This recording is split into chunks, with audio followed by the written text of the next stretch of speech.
ఈ రోజున సజ్జల రామకృష్ణారెడ్డి వచ్చి ఏం చెప్తున్నాడు అంటే అసలు తిరుమల తిరుపతి దేవస్థానానికి సప్లై చేసిన కల్తీ నెయ్యి విషయాన్ని చంద్రబాబు నాయుడు బయటికి తేవటమే ఒక కుట్ర అంటున్నాడు. ఇప్పుడు నేను చెప్పేది జాగ్రత్తగా వినండి. నెయ్యిలో కల్తీ జరిగింది అన్న విషయాన్ని బయట పెట్టటమే కుట్ర అంటున్నాడు. కలపటం కుట్ర కాదు.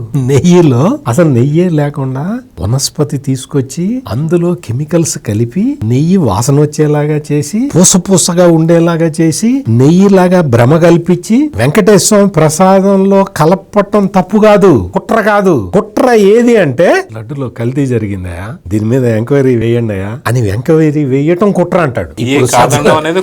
ఇప్పుడు సజ్జల రామకృష్ణారెడ్డి చెప్తున్నది ఏంటంటే మేము కలపటం కుట్ర కాదండి. మా సుబ్బారెడ్డి ఒప్పుకున్నా సరే, మా సుబ్బారెడ్డి ఒప్పుకుంటాడు, మా జగన్మోహన్ రెడ్డి కాదంటాడు. వాళ్ళిద్దరి వాదన అట్టు ఉంచండి. నేను చెప్పేది ఏంటి అంటే కలపటం కాదు కుట్ర, ఆ కుట్రను బయటికి తేవటం కుట్ర అంటాడు. సజ్జల రామకృష్ణారెడ్డి వచ్చి జరిగిన మహాపాపాన్ని కవర్ చేసి ఆ కవర్ చేస్తూ దాన్ని చంద్రబాబు నాయుడు వైపు తిప్పే ఒక దుష్ట ప్రయత్నాన్ని చేశాడు. కానీ బ్యాడ్ లక్ ఏంటో తెలుసా? ఈ ప్రపంచంలో ఉన్న హిందువులందరికీ అర్థమైపోయింది జగన్మోహన్ రెడ్డి మహాపాతకం చేశాడు అనేది అందరికీ అర్థమైపోయింది. ఇప్పుడు వచ్చి నువ్వు కవర్ చేసినా కుదిరే పని కాదు.